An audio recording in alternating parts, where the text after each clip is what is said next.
Afternoon, everyone. Good afternoon. Yeah. So we're going on a journey today. Your TEDx journey and another journey here. So what's this? Louder, please. Yeah, thanks. So we're going to do a small activity based on that. And I'm going to use the board to show it's a drawing activity, which is why you need your papers and pens, right? You can use block drawings. For example, boy, girl, tree, okay? So the drawings don't have to be a fantastic artist's work, but just a sketch for your own idea, right? So, ready? Yeah. So I'm going to narrate an incident, and as I narrate it, I want you to draw, right? Yes or no? Come on, yeah, very good. So you have to go on this journey, right? So you're going to board this particular flight, right? So you've gone there, you've climbed on, you've boarded it, looked around, found your seat, right? Can you draw yourself sitting down there in that flight, please, quickly? You seated? Yes. Now you realize I'm so thirsty. And you press the buzzer up there to get a glass of water. And a member of the flight crew brings you a glass of water. Can you draw this member, this crew member or attendant who's handing over the water to you?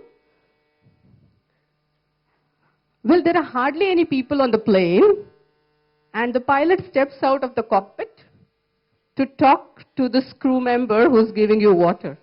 Can you draw the pilot, please, talking to the crew member? So you have three figures in place? Yes, yourself, the crew member who's serving water, and a pilot. Right? Good. Now, look at your own drawings and see, is your pilot a male or a female? Is the crew member a female or a male, the one who's giving you water? And I hope you've drawn yourself right. Okay? So brace yourself, keep your drawings. You might want to use them again later. Okay? Keep them with you, don't tear them off. And brace yourself for a takeoff. This is what we're going to do. We're talking about this because economically we are doing very well, and that is what the latest United Nations report says about us, that we are doing well economically. But when there is a gender equality adjustment done to the index, then we plummet down drastically. So what is wrong with us? Why is it happening? Are we really guilty of this? This is what we're going to see. Okay? This is a classroom. I suppose you all enter classrooms like this. And the teacher standing there and the students, the participants are allowed to sit as they want. It's very obvious, right? This is a photo of a tea stall, 5 p.m., where everybody wants a cup of tea or a coffee, isn't it? It's a long day. But who do you see at the tea stall? And probably happens at most public places late in the evenings. Yeah, very restrictive. And this is our question, are we guilty? Who's responsible? Right?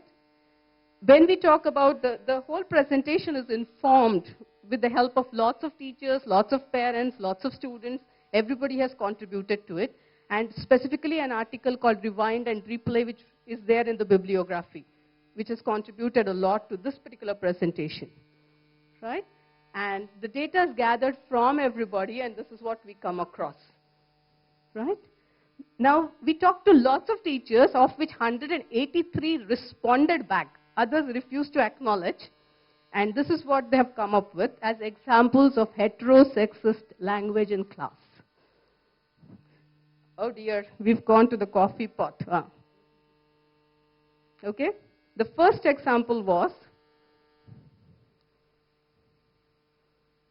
you heard it before. Yes. Second one was, And the third one was, these are the top 3 out of 183. The second one caught my fancy because when I go to different cities or travel around, I love visiting bookstores, and I often see a section on girl books and boy books in the kids section. And so I was actually surprised to see it popping up so high on the teachers' lists, right? And I thought, okay, let's see what happens if we type that on the net. And so you have a list of the best teen girl books, and Hunger Games tops it. And you would see these are the top brass publishers there, and picked off the net, right? Let's go back to my coffee pot for a minute, if you don't mind. This was a small experiment. It's an ongoing experiment in the classrooms where at random people are asked to go into groups and asked to do mock advertisements. And one group is asked to do a mock advertisement on coffee. Okay? And you would be surprised. If there is a mixed group, then the man is tired and depressed and the woman gives coffee. Right? If it is a ladies group, then one lady pretends to be a man who's tired and depressed and the other women give coffee. If it is an all-male group, then one of the man pretends to be a woman who's serving coffee. 60 instances, only 2 instances were different where there were friends asking each other to drink coffee. Okay? And this is a wide audience all across, and groups picked at random. So it's an ongoing experiment, which is why I'm not going to talk too much about it. And I'm going to move on to, we said, I need a girl book, or I need a boy book, or there are girl books and there are boy books. What are the implications on the adolescent who is not aware of his sexuality maybe, or still unsure of where he is going or leading? Let's say this person is reading a girl book he found interesting, maybe Hunger Games, right off the shelf in the library. And who's finding it amusing? Who do you think? Yeah, you picked up a girl book from that rack. A bevy of girls passing by, how, reading girl books.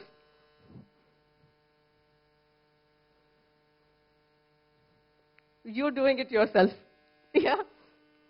So what happens? What happens to this person? Confused? Not sure of whether he wants to continue reading these books off the shelf?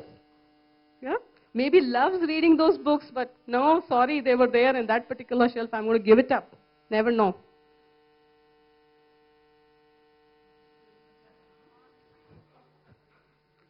Poor thing. Stop dreaming about your girlfriend.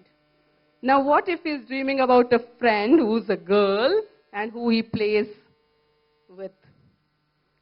Now, I have put an idea into his mind which wasn't existent before.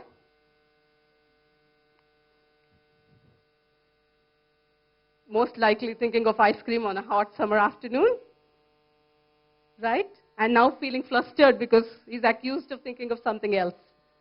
Or thinking of now completely feeling guilty. Oh my God, I'm supposed to think of a girl, for God's sake, but I can't. Right? That's what we are doing to this particular individual. Again, as I said, sometimes the difference is obvious, sometimes it's not so obvious. Isn't it?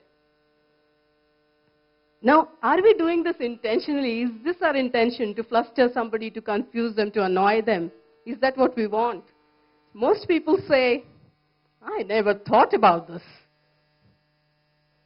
I didn't mean it like that. And I think I'm guilty of saying things like this. So it may not be something that we want to do, but we end up doing things like this, maybe because of the environment we are in or something we are used to. We'll look at that later. But is it always unintentional?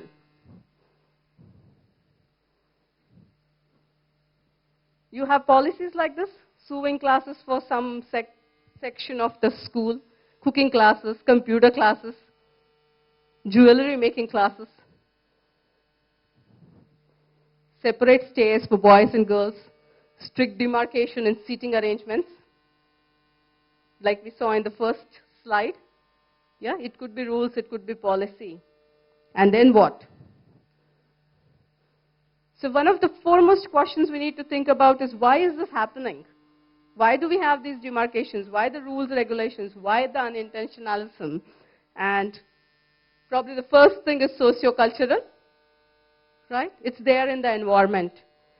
Just about a week ago, I met this teacher who introduced herself. And in her introduction, she said, we are two sisters and I have a younger brother. My parents love my brother very much. I said, what, don't they love you? She said, not as much as they love him. And we said, why? She said, he's a boy. So for her, there is nothing beyond that. That's where it stops. There was another interesting incident a year ago. We went to a musical night organized by an engineering college. Lovely evening, and everybody was enjoying themselves. The function was from 6 p.m. to 9 p.m. And at around 7:45, when everything was like just warming up nicely and people were getting into the mood, and we were all swinging to the music, there came this guy in between, and he announced that all the girls who stay in the hostel, please get up and go, your bus is waiting. And you won't believe it, they all got up and they walked off. And I was aghast. I said, it's one evening in a year. Why doesn't anybody say, sorry, we would like to spend another hour here? So the next day, luckily, I got to meet them, and I asked them this question, which was bugging me. Why did you walk away? Why? It always happens. So it's a sociocultural thing. We accept it. We don't even realize that it is discrimination. This is what happens. Right? One other sociocultural thing that comes to my mind is, I don't let my daughter do it, or I don't let my son do it because nobody around me does it. So I have no objection really.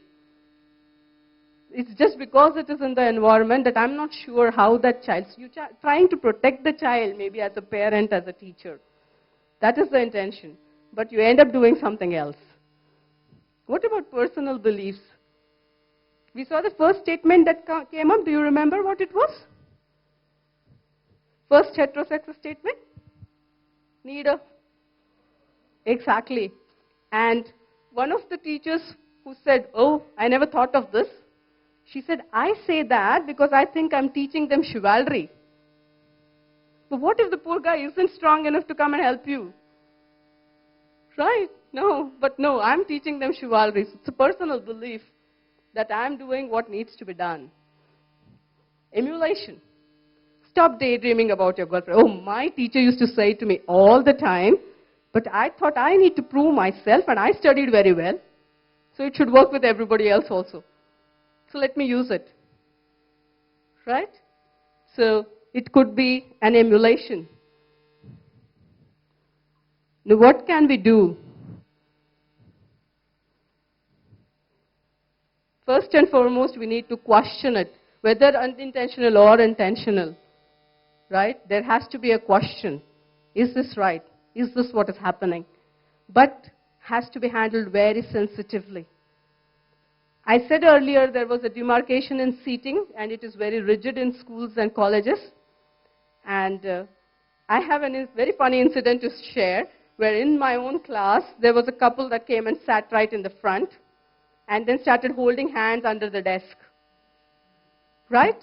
So far, so good. They're just holding hands. But everybody else around wants to know what they're doing under the desk. So they are peeping and looking there. And then because all of them are staring under the desk, I am also staring under the desk. So there goes the class. Right? So in that case, even though it wasn't something that should be done, probably could have been handled in a different way, but that's what you end up doing. Saying, oh, you get up and go and sit there. Easy. Right? So we need to question that. We could rephrase our language if it is language that is causing trouble. Right? We could rephrase that. Or, if necessary, act on what is to be done. Could we change that? Yeah. Any suggestions to change it to more inclusive language? Make the language more inclusive. Okay, excellent. Can someone help me lift the chairs? Could anyone come here and lift the chairs for me, please? Right? Instead of using heterosexist language, which is so obvious. Giving a chance, being more inclusive, anybody could come. You need to act. And after the teacher's intervention in the class, you can see mixed groups there, under supervision, unlike the first one. Yeah? Okay. This is what I found in the Hindu.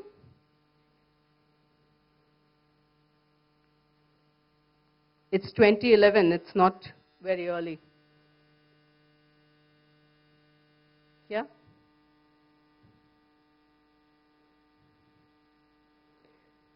So, what do you think is wrong with the passenger? Is it sociocultural? Does he intentionally mean to hurt the pilot? His individual personality may be conditioned by the environment he grew up in, right? Right. So I like to call it CRA. CRA. Q-R-A. Q is? R is? Or? Wonderful. We question, we rephrase where possible, and if we can act on something, yes, we get a band.